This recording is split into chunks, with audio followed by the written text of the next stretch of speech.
Veiller, anticiper, échanger, se transformer.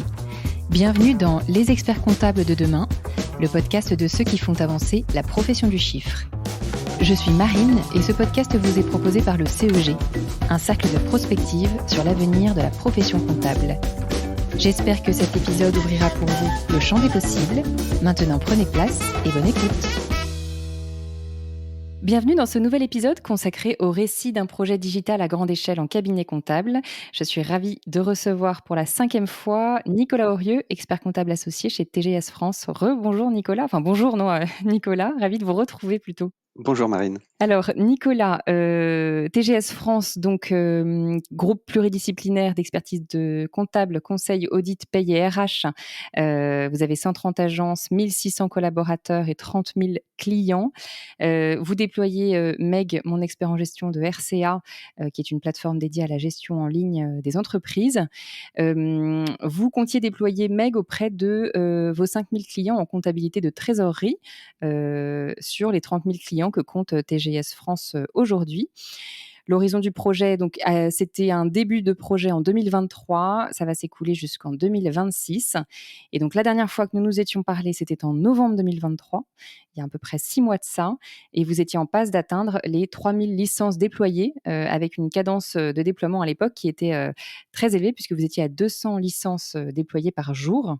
Je remettrai tous les épisodes, tous les historiques des épisodes aux auditeurs dans le descriptif pour qu'ils puissent retrouver ces différentes étapes de notre discussion. Je suis ravie de vous retrouver aujourd'hui et je voulais savoir comment vous alliez, quel était votre état d'esprit aujourd'hui à l'heure où nous nous parlons. Je dirais que comme tous les experts comptables, nous sommes actuellement fortement mobilisés sur la fin de la période fiscale, Ouais. donc un peu sous pression, parce qu'on on termine la période fiscale et on va commencer la période déclarative des impôts sur le revenu.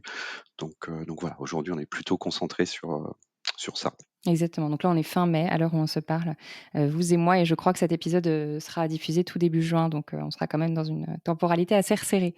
Où en êtes-vous aujourd'hui en termes de volume de déploiement sur ce projet? Donc aujourd'hui on est à 4400 licences Mmh. déployées, soit presque 90% de notre objectif initial de 5000 licences qu'on souhaitait atteindre pour fin 2026. OK, OK. Et donc lorsqu'on a parlé brièvement en préparation, vous m'avez dit que vous alliez peut-être étendre le volume à un plus grand nombre de clients. Vous pouvez nous en dire plus? Oui, c'est qu'aujourd'hui nous avons 8700 clients Mmh. pour qui on fait la tenue en compta de trésorerie et donc potentiellement c'est la cible complètement, adaptée à Mecbank et donc notre objectif effectivement va être de déployer non pas sur les 5000 1 licences qu'on avait identifiées, mais bien de le proposer à l'ensemble de nos clients en compta de trésorerie et également et bien sûr aux nouveaux clients qui ne sont pas dans cette, liste initiale. Oui, d'accord, effectivement, oui, parce que chaque nouveau client rentre dans la cible. Et donc, ces 8700 dossiers, vous aimeriez les atteindre, alors sans vous mettre de pression excessive, hein, mais je crois pour fin 2026. Donc, c'est ça, la date reste la même, mais vous grossissez le volume Tout cible. à fait, OK. tout à fait. OK. Lorsqu'on s'était, parlé en novembre 2023, donc vous étiez sur une cadence assez importante, de déploiement, comme on le disait en introduction. Vous m'aviez dit que vous vouliez être particulièrement attentif à l'utilisation effective de l'outil par les clients, et pour ça, vous souhaitiez, mettre en place un outil de BI pour, monitorer cette utilisation. Je m'interrogeais, je voulais savoir où ça en était. Comment est-ce que cette appropriation par les clients, se passait-elle dans les faits? Et puis si vous aviez des données qui vous remontaient, d'ores et déjà? Alors aujourd'hui, c'est pas encore en place. Heu, En effet, ça suppose qu'il y ait des échanges par API entre, Mmh. Meg et nos propres outils de pilotage, ce qu'on appelle chez nous la console collaborateur. Donc ça, c'est pas encore finalisé à ce jour, donc on n'a pas ces infos-là qui nous remontent. Néanmoins, les retours des collaborateurs nous font dire qu'il faut être très présent sur les premiers mois d'utilisation par les clients pour qu'ils s'approprient l'outil et surtout qu'ils soient réguliers dans leur utilisation. Mmh. Et ce qu'on voit, comme on a déployé sur la fin d'année, après on a basculé effectivement, sur le début de la période fiscale, on a sans doute été un peu moins présent auprès des clients et donc on en a Mmh. quand même un certain nombre, qui ne vont pas fréquemment sur la plateforme, mais on n'a pas d'outils, centralisés de monitoring de ça aujourd'hui. D'accord, OK. Donc il faut encore les accompagner, encore les suivre dans les premiers mois. C'est pas juste l'idée de les accompagner au démarrage et de faire une première démo. Il faut que ça prenne plusieurs fois, Tout à fait. cet accompagnement main dans la main. Vous l'avez dit, on est en période fiscale, en fin de période fiscale à l'heure où on se parle. Comment est-ce que ces 2 phénomènes, se cohabitent? À savoir donc le déploiement, que vous avez bien initié, très, très même là, vous êtes quasiment aboutis et cette, période fiscale, comment ça se passe, la concomitance des 2? Alors, on n'a pas souhaité, on va dire, mettre la pression sur nos équipes, hein, pendant cette période fiscale. On sait que c'est une période de forte, activité. Surtout qu'on sortait voilà, d'une fin d'année 2023 où là, par contre, toutes les équipes avaient été très fortement mobilisées sur le projet. Mmh. Donc on n'a pas, mis en place d'actions particulières ou de challenges commerciaux. Mais néanmoins, on voit que voilà, le nombre de licences a progressé de quasiment 1000 licences sur ces 4 premiers mois de l'année. Mmh. Donc le rythme, alors était moins soutenu certes, mais s'est poursuivi, malgré tout au gré des rendez-vous clients également. Mmh. OK, très bien. Donc aujourd'hui, oui, c'est la le coup d'accélérateur s'est un peu arrêté, mais il y a quand même une bonne cadence, à ce qu'on voit. Et alors en novembre 2023, toujours lors de notre dernier échange, vous n'étiez pas encore en capacité de parler de gains de productivité, acquis parce que les équipes passaient beaucoup de temps, vous m'avez raconté tout ce phénomène de challenge que vous aviez mis en place, où il y avait carrément, des journées dédiées à ce sujet-là, c'était assez intéressant la structure que vous aviez choisi de mettre en place. Donc on n'était pas encore, en capacité de parler de gains de productivité, et vous espériez en revanche à terme atteindre 80 de temps gagné sur les travaux de saisie. Est-ce qu'aujourd'hui, en fin mai 2024, vous pouvez constater des premiers gains de productivité sur des dossiers, des équipes, des agences? Est-ce qu'on peut, commencer à toucher ça du doigt ou c'est encore trop tôt? Je dirais que c'est encore trop tôt, parce que le gros des licences, comme on le disait, a été déployé sur le dernier trimestre.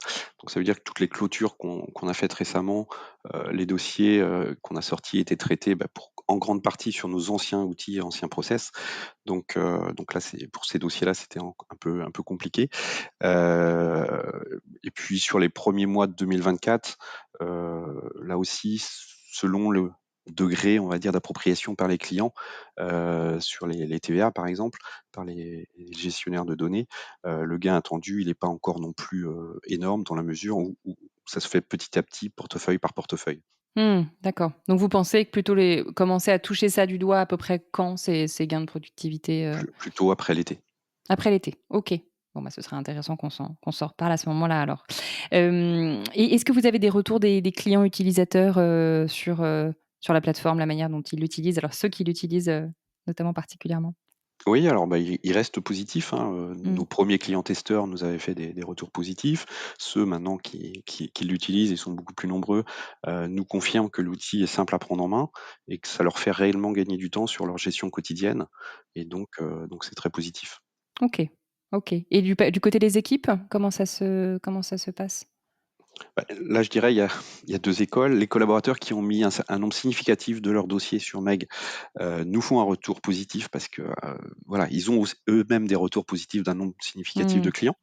Heu, le fait d'avoir un certain nombre de clients sur la plateforme fait que eux également ont mieux appréhendé la Mmh. prise en main de Meg et donc ils en sont satisfaits. Pour ceux qui n'ont mis que quelques dossiers, bah, forcément c'est plus lent pour eux pour percevoir les bénéfices parce que c'est noyé dans une masse d'un portefeuille, non équipé en fait. Mmh. Donc l'appréhension du gain elle est moindre. Mmh, je comprends tout à fait. OK. Et alors vous, Nicolas, qui êtes responsable de ce projet, chez TGS, c'est quoi aujourd'hui, à l'heure où on se parle, vos points de satisfaction à date, sur ce projet? Et puis après je vous demanderai les difficultés, mais, d'abord les points de satisfaction. Alors les points de satisfaction, bah, je dirais il y a l'implication des équipes, hein, qui a permis Mmh. effectivement d'atteindre ce nombre de licences qui est significatif et qui est en avance par rapport à nos estimations et nos objectifs.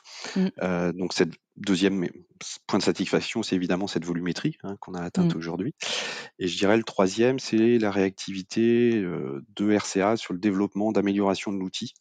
D'accord. Donc on avait remonté un certain nombre de souhaits d'amélioration, soit émis par les clients ou par les collaborateurs. Mmh. Et le fait qu'un certain nombre d'améliorations a été apportées au fil de l'eau et de façon réactive, bah, a permis de lever des freins, Mmh. sur la proposition des outils, notamment par nos équipes à leurs clients.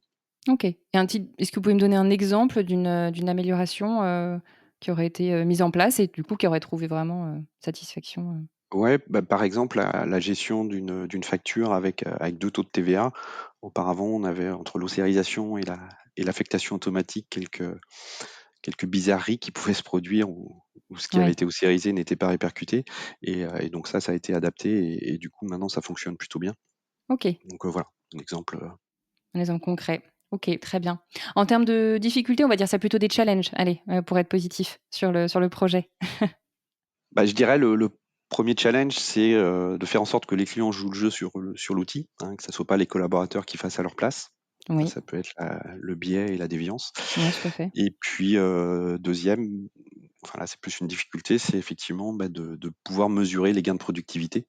Mmh. Là aussi, c'est très variable d'un collaborateur à l'autre. Heu, donc voilà, peut-être les difficultés ou les challenges d'aujourd'hui. OK, très bien. Et en termes de prochaines étapes, alors qu'est-ce que vous avez, dans l'agenda pour ce projet? Eh bien, je dirais, c'est de poursuivre le déploiement, Mmh. hein, de ne pas s'arrêter au point d'étape d'aujourd'hui. De réussir à monitorer l'usage, par les clients de l'outil. Ça va être vraiment un élément important.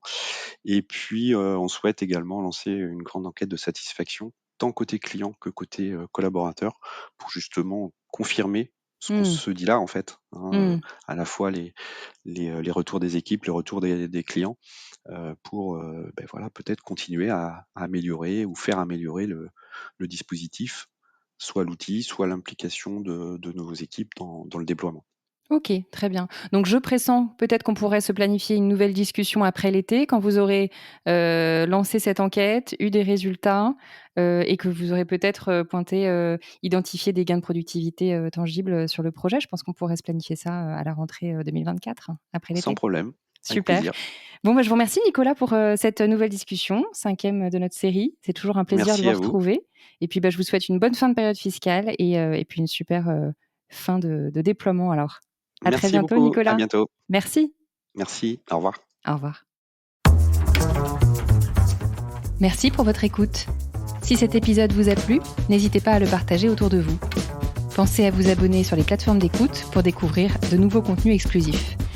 Et pour en savoir plus sur le CEG, rendez-vous sur expertengestion.fr. Le lien est dans la description. À bientôt!